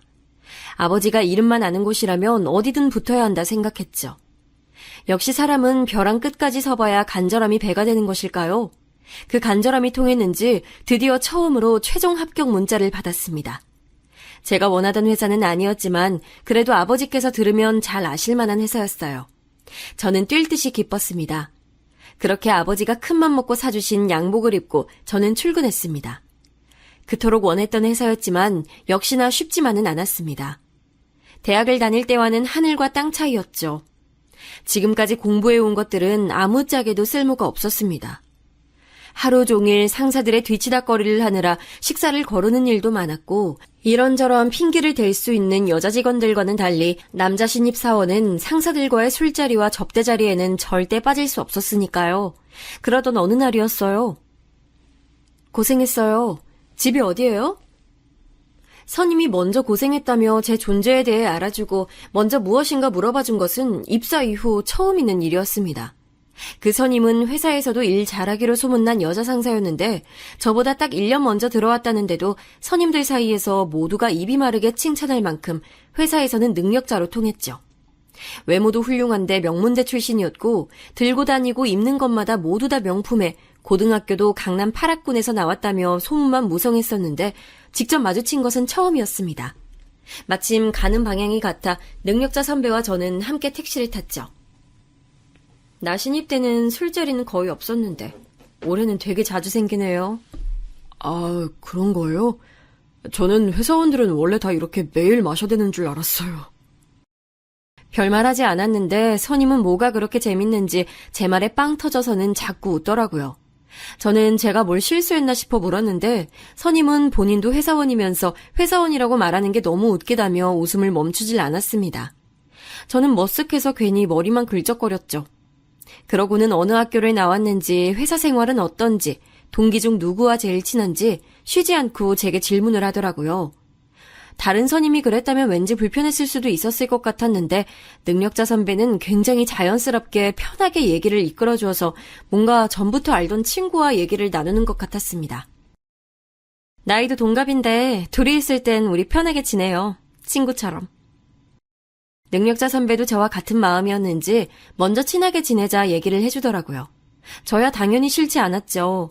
회사 내에서 퀸카로 유명한 여자 선임과 사적으로 친구라니요. 제가 좀 앞서가는 것일 수도 있었지만 어쩐지 능력자 선배의 질문들에 나름 제가 잘 대답을 했나 싶어 약간 우쭐해지기도 했습니다. 그러다 결정적으로 능력자 선배와 아주 가까워진 계기가 있었습니다. 회사 내에 체육대회가 있어서 함께 준비물과 도시락 예약을 하기 위해 함께 외출을 나간 적이 있었는데 도시락 가게와 사무용품들이 즐비한 골목을 돌아다니며 함께 다니다 보니 이상하게도 묘한 기분이 들었습니다. 선임은 회사 일인데도 조금이라도 아껴보겠다고 가격 흥정을 했고 그게 잘 통하지 않을 때면 덤이라도 하나 더 얻으려 사장님들과 실랑이를 했습니다. 저는 그 모습이 이상하게 전혀 불편하지 않더라고요. 오히려 적당한 선을 지키면서 상대방의 기분까지 좋게 해준다고 할까요? 저는 자꾸만 선임의 그런 모습들에 시선이 끌렸고 가슴이 술렁였습니다. 그 나이까지도 모태솔로나 다름없었던 저는 처음 느껴지는 감정과 떨림에 심하게 동요하기 시작했습니다. 제 마음을 의식하기 시작하자 감정은 걷잡을 수도 없이 커져버렸고 점심을 함께 먹는 내내 제 앞에 마주 앉은 선임의 얼굴을 똑바로 쳐다볼 수조차 없더군요. 너무 떨려서요. 그런데 그때 선임의 휴대폰으로 누군가에게 전화가 걸려왔는데 왠지 급한 일인 것 같았습니다. 왜요?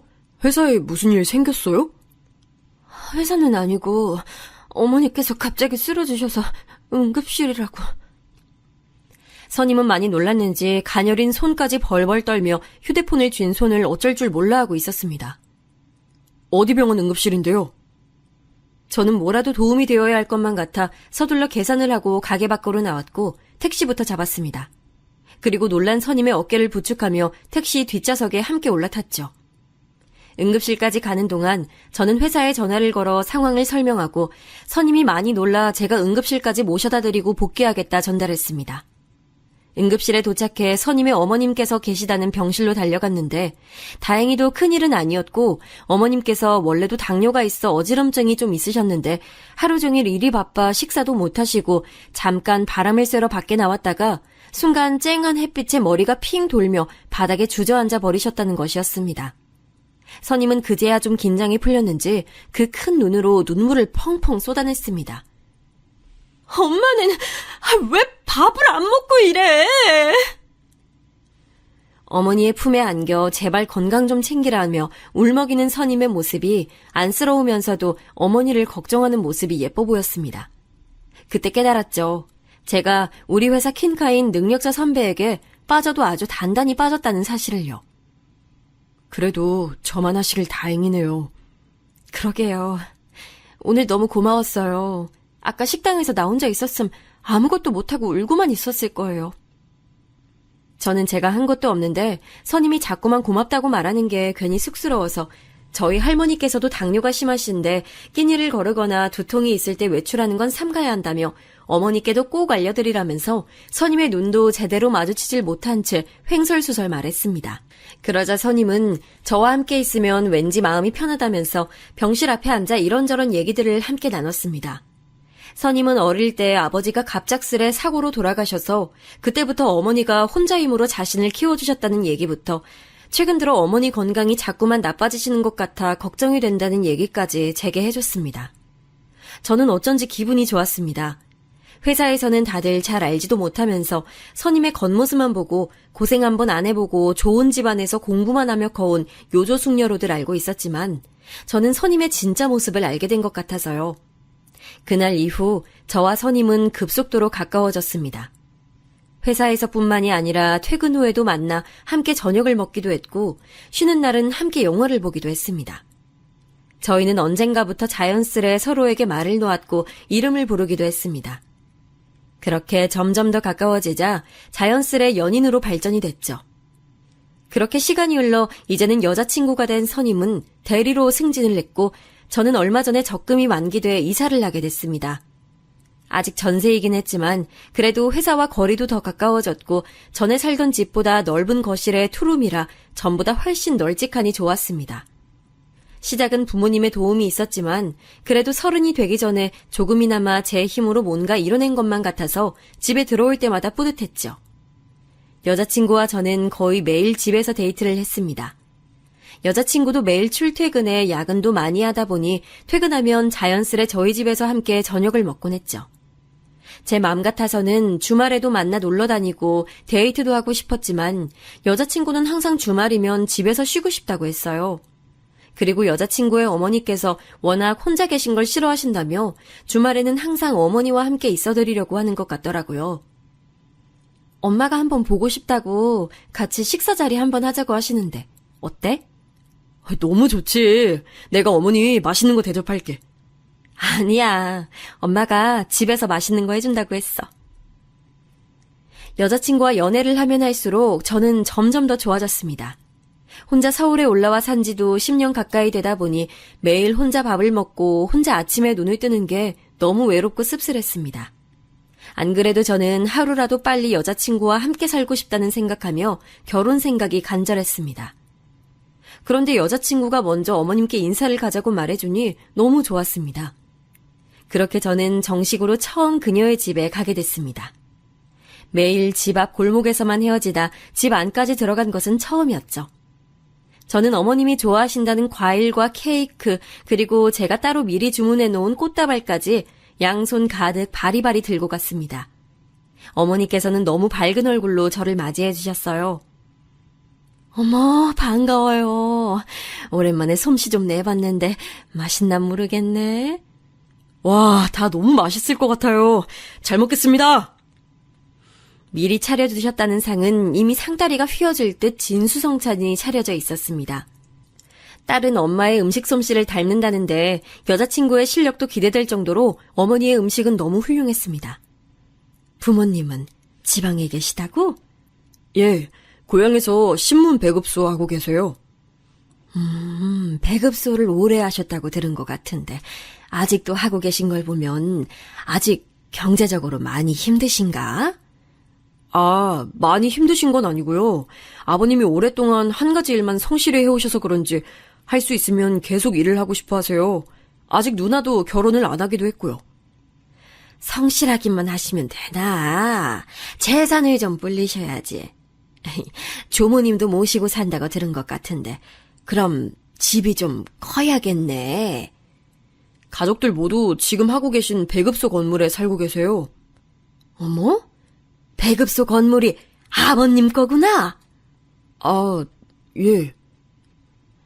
처음엔 꼬치꼬치 모르시는 게 귀한 딸내미 혹시나 괜한 남자 만나 고생할까 싶은 마음에 그러실 수 있겠다 싶으면서도 한편으로는 뭐 이런 것까지 모르실까 싶은 것도 있었습니다. 할머님의 연세나 그전에는 무슨 일을 하셨는지까지 어머니의 끝도 없이 이어진 질문 세례에 이것저것 정신없이 대답을 하다 보니 어느새 어머님과 여자친구는 과일과 커피를 준비하고 계셨습니다. 저는 기다리며 집을 둘러봤습니다. 여자친구의 집은 제가 서울에 처음 올라와 살던 전셋집과 비슷한 평수의 집이었어요. 방 하나에 작은 창고방 하나, 거실이라고 말하기에는 너무 주방과 가까운 그런 집이요. 일찍부터 혼자 되셨으니 평생을 혼자 일하시며 딸을 키우기가 쉽지 않으셨겠다는 생각에 여자친구가 저희 집에 올 때마다 했던 말이 떠오르더라고요. 나는 한 번도 제대로 된 내 방을 가져본 적이 없어. 제대로 된 내 방? 왜 있잖아. 침대, 책상, 화장대, 오롯이 내 물건만 있는 내 방. 어릴 때부터 사정이 좋지 않아 어머니와 단둘이 이 집 저 집을 이사 다니다 보니 항상 작은 집에서 어머니와 같은 방을 썼다는 얘기를 여자친구에게 종종 들어 알고는 있었지만 실제로 제 눈으로 직접 그 모습을 보고 나니 조금 속상한 마음이 들었죠. 그리고 꼭 돈을 열심히 모아 결혼을 하게 되면 제 아내가 된 여자친구를 위해 그녀가 좋아하는 것들로만 꾸민 방을 선물로 주고 싶다고 다짐했습니다. 제가 지금까지 살아오며 했던 많은 다짐들은 항상 이뤄지곤 했으니 이 또한 꼭 이룰 수 있을 거라고 생각했죠. 그런데 그날 과일과 커피를 마시며 여자친구와 어머님이 나눈 대화들이 시간이 흐를수록 조금씩 걱정되기 시작했습니다.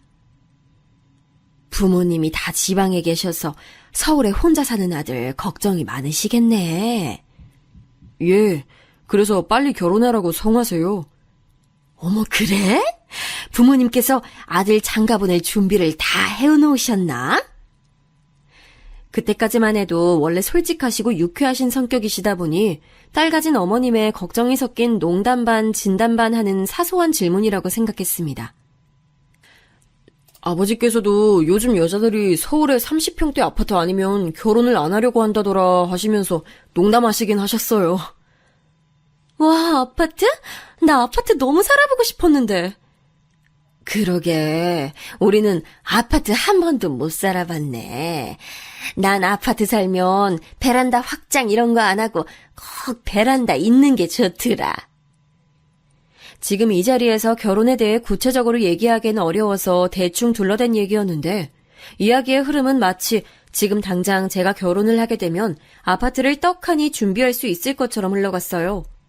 그리고 가장 중요한 건 마치 여자친구의 어머님까지도 함께 살게 될 것처럼 말씀하셨다는 겁니다. 그날 이후 저는 눈치를 살피다 여자친구에게 말을 돌려 넌지시 꺼냈습니다. 만약 우리가 결혼을 하게 되면 어디에 살고 싶은지에 대해서요. 자기랑 같이 사는 건데 난 어디든 좋지. 그래? 그럼 아파트가 꼭 아니더라도 괜찮아? 그럼. 그날 얘기는 농담이지. 우리 자기 부담 가졌구나. 역시 제 여자친구였습니다. 다른 여자들처럼 서울에 30평대 아파트가 없으면 결혼 못한다며 헤어지자고 할 여자가 아니었죠. 그런데 다시 돌아온 여자친구의 대답에 저는 놀라 순간 무슨 말을 해야 될지 모르겠더라고요. 집은 아파트든 단칸방이든 상관없는데 사실 난 엄마랑 떨어져서 산다는 건 아예 생각해 본 적은 없어. 응? 그게 무슨 소리야? 난 결혼해도 엄마랑 같이 살고 싶어. 아무리 그래도 결혼하면 당연히 독립해서 나와야지. 엄마는 나 없으면 많이 외로워하실 거야.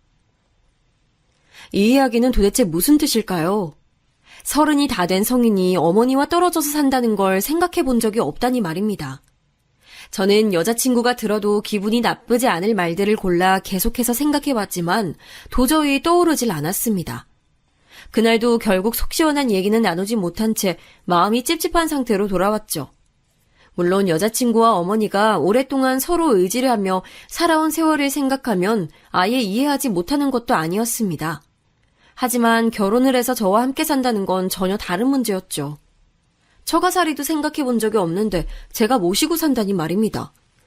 오랜만에 만난 대학 때 친구들에게 고민 비슷하게 말을 꺼냈는데 다들 노발대발 난리들이더군요. 이미 결혼을 한 친구들은 더 난리였습니다.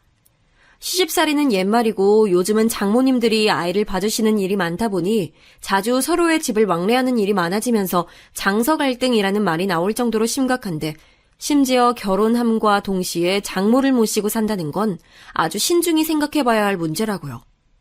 듣고 보니 단순히 생각할 문제는 아니었습니다.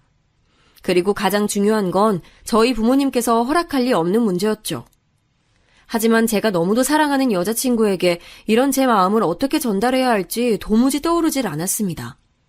그러던 와중에 할머니가 돌아가시게 되어 고향에 내려가게 됐는데 여자친구가 자신도 함께 내려가 도울 일이 있으면 돕겠다며 함께 가자고 하더라고요. 제 여자친구였지만 정말 천사나 다름없었습니다. 어떤 여자가 결혼도 하기 전에 그 먼 시골까지 내려가 어른들만 잔뜩 계신 곳에 가고 싶겠어요. 역시 제가 살아가는 사람이다 싶었죠. 할머니의 장례로 며칠 동안 정신이 없었는데도 저희 부모님께서는 처음 만난 제 여자친구가 마음에 드셨는지 슬픈 와중에도 여자친구를 챙기는데 여념이 없으셨습니다. 할머니도 보셨으면 너무 좋아하셨을 텐데.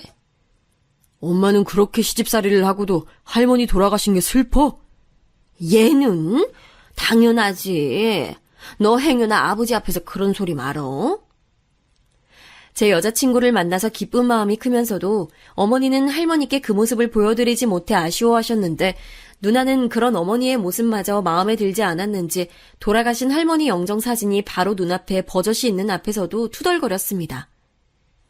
제가 좀 더 빨리 인사드리러 올 걸 그랬나 봐요. 저도 할머니 꼭 뵙고 싶었는데. 아이고, 얼굴만 예쁜 게 아니라 말도 예쁘게 하네. 제 여자친구는 정말이지 부족한 점이라고는 없는 여자였습니다. 그 좋은 대학에 좋은 직장까지 다니려면 내내 공부만 해도 시간이 모자랐을 텐데 어쩜 그렇게 나이도 어린 아가씨가 눈치도 빠르고 손도 야물딱지냐며 저희가 서울로 올라오고 나서도 저희 부모님께서는 입이 마르게 여자친구를 칭찬하셨습니다. 서울 깍쟁이라는 말도 다 틀린 말인가 보다. 그렇게 예쁘고 싹싹한 아가씨 절대 놓치면 안 돼. 결혼 비용 때문에 미루는 거면 걱정하지 말고 빨리 날짜부터 잡어. 아버지는 마음이 급하셨는지 집 사는데 필요한 돈은 어떻게든 도와줄 테니 후딱 식부터 올리라며 성하셨습니다. 아버지 말씀이 맞았습니다. 이런저런 고민이 있다고 해도 세상에 하나뿐인 제 사랑스러운 여자친구를 놓칠 순 없었죠. 뒷일이 어떻게 되든 한번 밀어붙여보자 싶었습니다. 저는 굳게 마음을 먹고 여자친구에게 프로포즈를 했습니다. 여자친구가 평소 좋아하던 식당을 빌려 노래도 부르고 미리 준비해둔 반지도 꺼내 손가락에 끼워주었죠. 프로포즈가 끝나고 감동의 여파가 아직 가라앉지 않은 분위기 속에 저는 달콤한 디저트를 먹으며 여자친구와 결혼에 대해 진지한 대화를 나눠봐야겠다고 생각했습니다. 저는 부모님께서 여자친구를 너무 마음에 들어 하신다는 말로 천천히 운을 뗐습니다.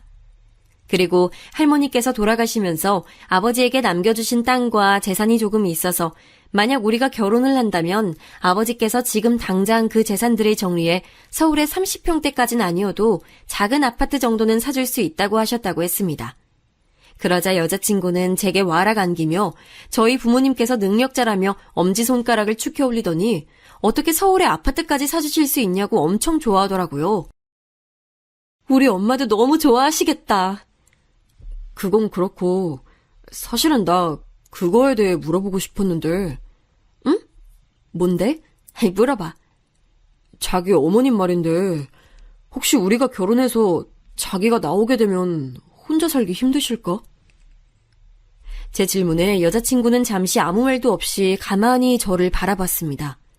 그 잠깐의 정적이 흐르는 동안 저도 수많은 생각들이 스쳐 지나갔죠. 우리 엄마 조리원에서 3교대 근무라 새벽까지 나가시기도 하고 매일 아기 안고 일하시다 보니까 몸도 성한 데가 없어. 알지. 난 우리 엄마 일도 다 그만두고 내가 번 돈으로 호강하면서 나랑 오랫동안 같이 사는 게 꿈이야. 아, 그게 꿈이라고? 자기는 우리 엄마랑 같이 살기 싫구나. 아, 싫다기보다 그런 생각은 아직 해본 적이 없어서. 자기 어머님도 지금까지 시부모님 다 모시고 살았다며. 왜? 자기는 여자는 시부모님 모시는 건 당연하고 남자는 좀 그러면 안 된다고 생각하는 거야? 아니, 난 그런 게 아니라. 자신 때문에 평생을 희생하시며 사신 어머님을 버리고 자신만 좋은 집에서 행복하게 살 자신이 없다며 울먹이는 여자친구에게 저는 절대 버리는 게 아니다.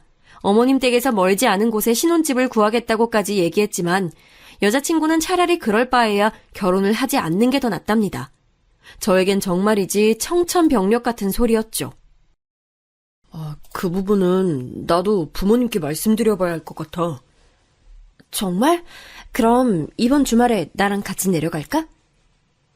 여자친구는 자신이 저희 부모님께 잘 말씀드리겠다고 함께 내려오겠다고 했지만 저는 그러고 싶지 않았습니다.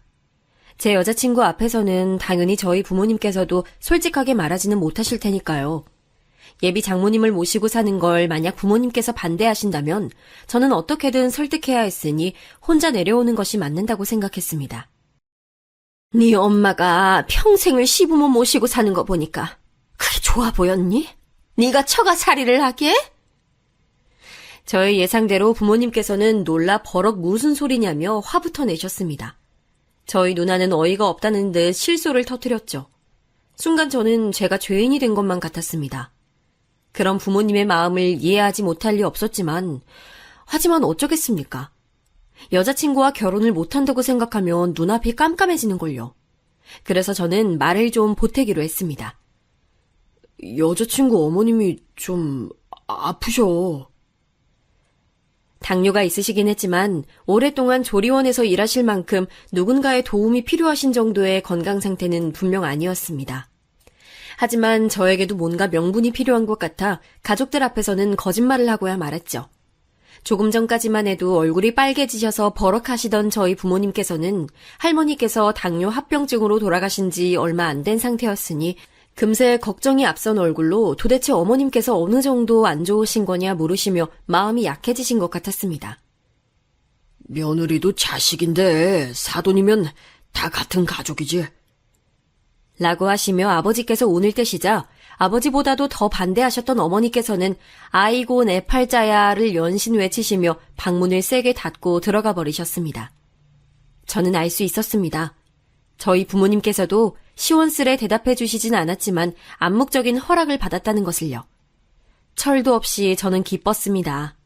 한편으로는 앞으로 제가 이 큰일을 잘 감당할 수 있을까 걱정이 되기도 했지만요. 저와 여자친구는 우여곡절 끝에 결혼식을 올리게 됐습니다. 결혼식 날짜와 식장을 잡고 나니 정말 제가 결혼을 하는구나 실감이 나더군요. 그리고 저는 여자친구와 함께 회사에서 멀지 않은 곳에 아파트를 구하러 다녔습니다. 아무리 새 식구 살 집이라고 해도 장모님과 살게 되면 그래도 최소 20평대 평수는 돼야 할 것 같아 알아봤는데 알고는 있었지만 아파트 값이 장난이 아니더라고요. 지금 제가 살고 있는 전세금을 빼도 최소 3억 이상은 아버지에게 도움을 청해야 했죠. 그런 제 마음을 아는지 모르는지 여자친구는 집을 보러 다닐 때마다 엄마가 무조건 남향이어야 한다고 했다. 확장형은 안 된다. 베란다는 무조건 있어야 한다 등등 우리 신혼집을 구하는데 자꾸만 마치 어머니의 마음에 들어야 하는 시험지처럼 집을 골랐습니다. 집도 집이었지만 가장 이해가 되지 않았던 건 바로 결혼 비용에 관한 것이었습니다. 집을 계약하고 가구와 가전제품들을 보러 다녔는데 집을 고를 때는 그렇게 까다로웠던 여자친구와 예비 장모님은 무조건 저렴한 제품들로만 고르려고 했습니다. 어차피 아이가 태어나면 다 망가진다는 게 이유였죠. 저는 뭔가 이상해 결혼 비용으로 생각하는 금액이 어느 정도인지 모아놓은 돈은 어느 정도인지 물었습니다. 이제 곧 부부가 될 사이이니 그 정도는 알아야겠다고 생각했죠. 그런데 지금까지 직장 생활을 하는 동안 여자친구 연봉이 저보다 항상 더 높았고 직장 생활도 더 오래 했는데도 생각보다 모아놓은 돈이 너무 적더라고요. 저는 직장을 다니며 오롯이 모은 돈으로 전세금까지 2배로 올려 이사를 했는데 아내가 결혼 준비를 하겠다고 제시한 금액은 그 금액의 절반밖에 되지 않았습니다. 저는 그때까지만 해도 여자친구네가 집안 사정이 많이 안 좋았으니 학자금이나 제가 모르는 빚을 갚는 데 썼겠다 싶기도 했죠. 그런데 결혼식을 올리고 살림을 합치고 보니 그 이유를 바로 알 수 있었습니다. 신혼여행에 다녀와 집안 정리를 하다 보니 말도 안 되게 많은 명품 가방과 신발, 옷들이 가득했습니다. 물론 아내가 연애 때에도 옷이나 가방에 관심이 많다는 거야 알고 있었죠. 그런데 어머니가 가지고 계신 것들까지 합치니 방 하나가 가득 찼습니다. 저야 명품 같은 건 잘 몰랐지만 저 같은 사람이 언뜻 보기에도 다 고가의 물건 같았습니다. 와, 이거 다 명품이야? 우리 엄마 모임 많은 거 알잖아. 거기 같이 모임하시는 분들은 다들 검식 있고 남편이 다 잘 나가는 사람들이라 맨날 이런 거 메고 나온대잖아. 그래서 자기가 다 사드린 거야? 내가 사드린 것도 있고 여행 갔다 오면서 가짜도 많이 사드렸어. 아무리 저 많은 것 중에 가짜가 있다곤 해도 얼핏 개수만 세어보아도 저 돈이면 전에 살던 집에서 방 하나는 더 있는 집에 살 수도 있겠다 싶더군요. 제가 너무 계산적인 걸까요? 하지만 정말이지 이해가 되지 않았습니다. 결혼을 하고 모든 게 현실이 되자 이해가 되지 않는 것들은 한두 가지가 아니었습니다. 어느 날 갑자기 장모님께서 저를 부르시더니 친구들끼리 개를 들어 크루즈 여행을 가는데 그 개를 들 당시에는 장모님께서 돈이 없어 개를 못 들었는데 이제와 다들 가는데 당신만 못 가니 서운하단 말을 하시더라고요. 장모님, 출근도 하셔야 하는데 여행 가실 수 있겠어요? 어? 자네 몰랐어? 나 조리원 그만뒀어. 예? 언제요? 우리 딸내미가 이제 일 그만두고 편하게 여행이나 좀 다니라던데. 저는 사실 좀 놀랐습니다. 건강이야 예전보다 많이 좋아지셨고 연세도 저희 부모님보다 훨씬 더 젊으신데 지금까지 잘 해오시던 일을 딸이 결혼 좀 했다고 해서 갑자기 그만두신다니요? 저는 찝찝한 마음을 애써 숨기고 크루즈 비용이 얼만지 물었죠. 500. 10일 동안이나 가는 건데 저렴하니 괜찮지? 저는 정말이지 입이 쩍 벌어지는 것만 같았습니다.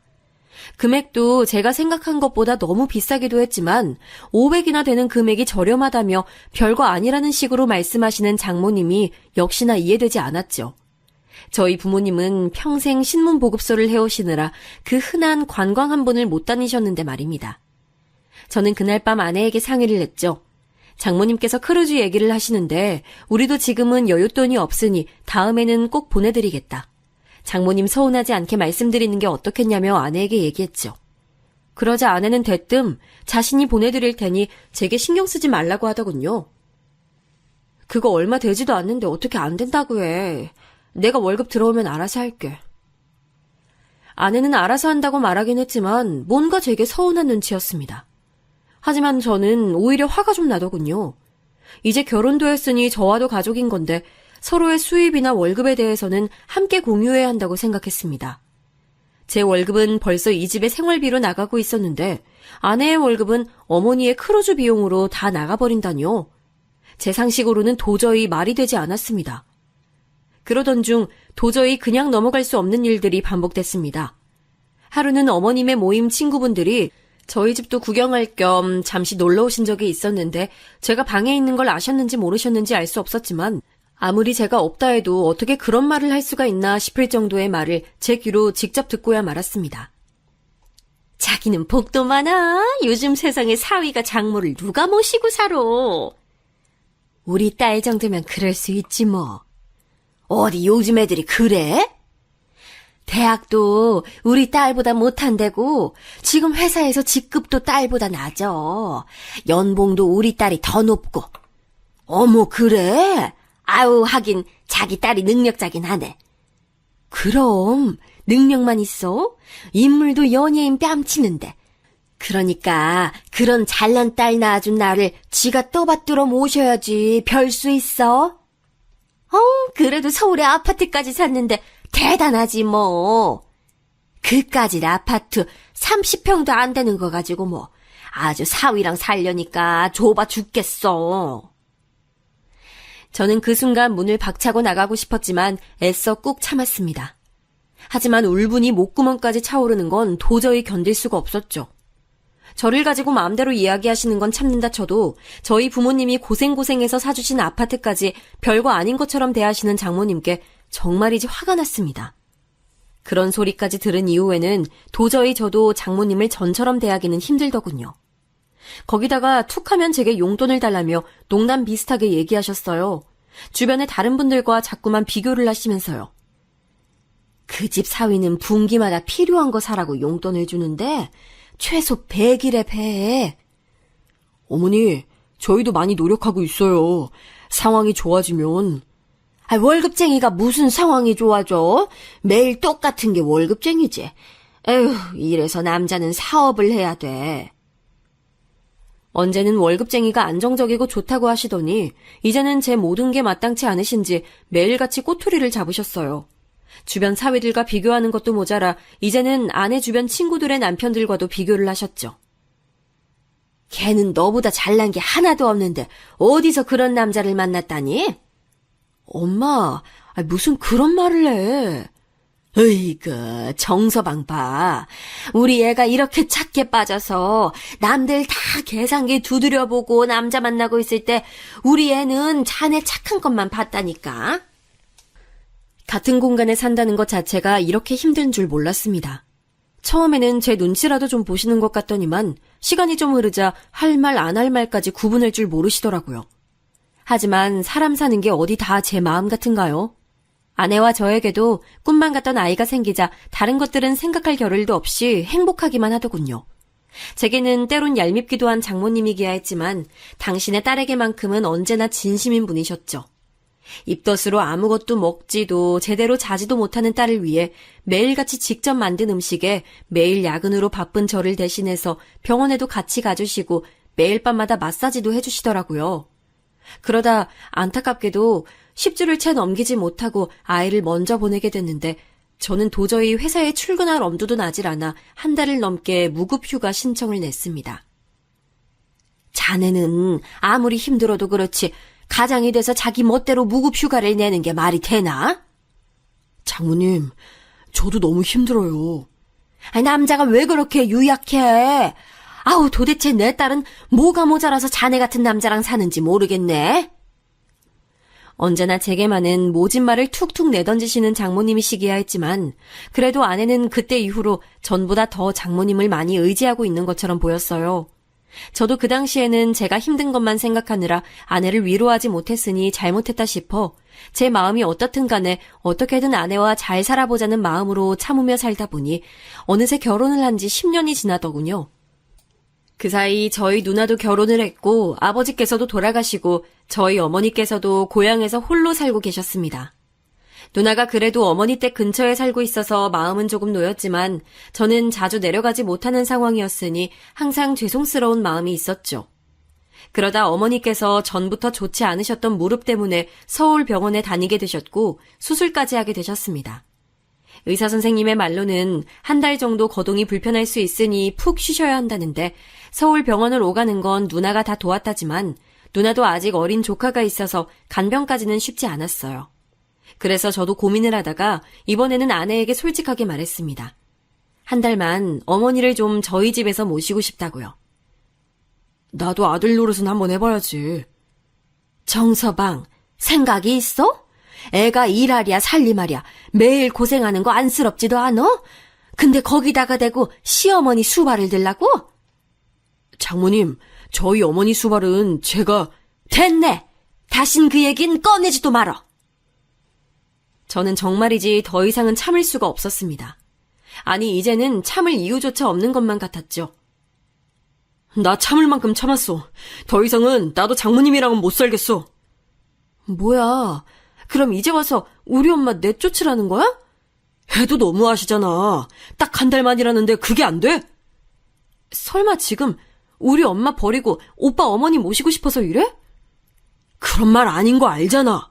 그리고 명색이 이 집 우리 어머니가 사주신 거잖아.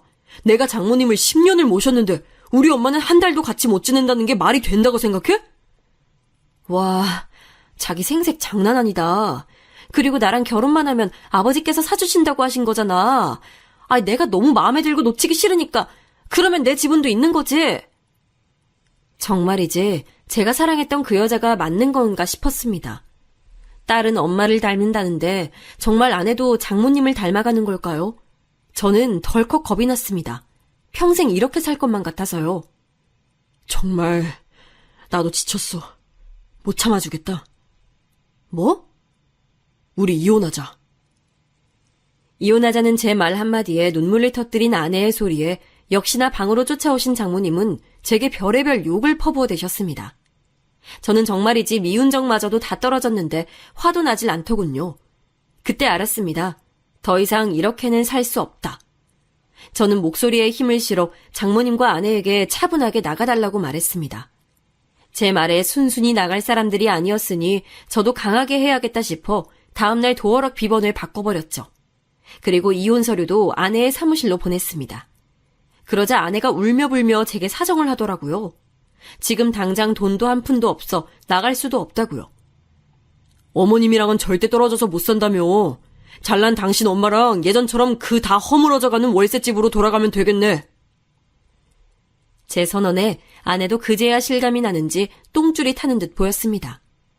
그날 저녁 문을 열어달라는 아내의 성화에 못 이겨 문을 열자 웬 아주머니와 찾아온 장모님의 행동은 정말이지 저 혼자만 보기엔 아까웠습니다. 아니, 이게 얼마짜린데 이걸 그거밖에 안 쳐줘? 좀 더 쳐줘. 알고 보니 장모님과 함께 온 사람들은 중고 명품을 사들이는 사람이었습니다. 이거 가짜잖아. 이런 거 팔다 걸리면 쇠고랑이야. 아유, 미치겠네. 이거 해봐야 월세방이나 없겠어? 이게 다 엄마 때문이잖아. 그러니까 엄마, 딸 이혼녀 만들기 싫으면 빨리 정서방한테 가서 빌어, 엄마. 빌긴 내가 왜 빌어? 네가 그 깡시골까지 따라가 봤더니 가족들이 다 순진하고 맹한 게 호구 잡기 딱이라며. 아, 이게 호구 맞아? 엄마가 촌구석 애들이 오히려 돈도 제법 있고 순진하다며. 이 두 사람의 실체를 차라리 몰랐으면 나았을까요? 정말이지 제가 지난 10년간 얼마나 바보짓을 하고 있었는지 알고 나니 기가 막히더라고요. 제 아내는 처음부터 제가 순진한 촌에서 자라 아무것도 모르는 시골 부모님의 경제적인 지원을 받고 있어 접근한 것이었습니다. 아이, 정서방, 뭘 그렇게까지 해? 정서방? 소름 끼치니까 다신 그렇게 부르지 마요. 우리가 10년이나 같이 산 세월이 있잖아. 10년? 말 잘했네. 처음부터 순진한 나랑 아무것도 모르는 우리 부모님 이용해서 당신들 팔자 고칠 생각으로 접근한 거 내가 다 정리해서 고소할 거니까 그렇게 알고 있어. 고소? 하, 우리가 뭘 어쨌다고 고소를 해? 내 명의로 된 집에서 10년 동안 무전 취식한 거, 내 월급으로 매일같이 둘이 명품 사고 여행 다닌 것만 해도 증거가 수두룩이야. 무전 취식? 자네 말 다 했나? 앞으로는 당신들하고 한마디도 안 해. 앞으로는 내 변호사랑 얘기하게 될 거야. 저는 통쾌하면서도 정말이지 씁쓸했습니다. 장모님의 말대로 제가 이런 사람들과 자그마치 10년을 살았다니요. 아주 오랫동안 생각한 적 없었지만 알고 보니 저희 어머님도 아파트에서는 살아본 적이 없으셨습니다. 명품백도 가져본 적 없으셨죠. 이제 더는 미련도 미움도 없었습니다. 앞으로 남은 시간은 이 집에서 저희 어머님과 행복하게 살아볼 거니까요.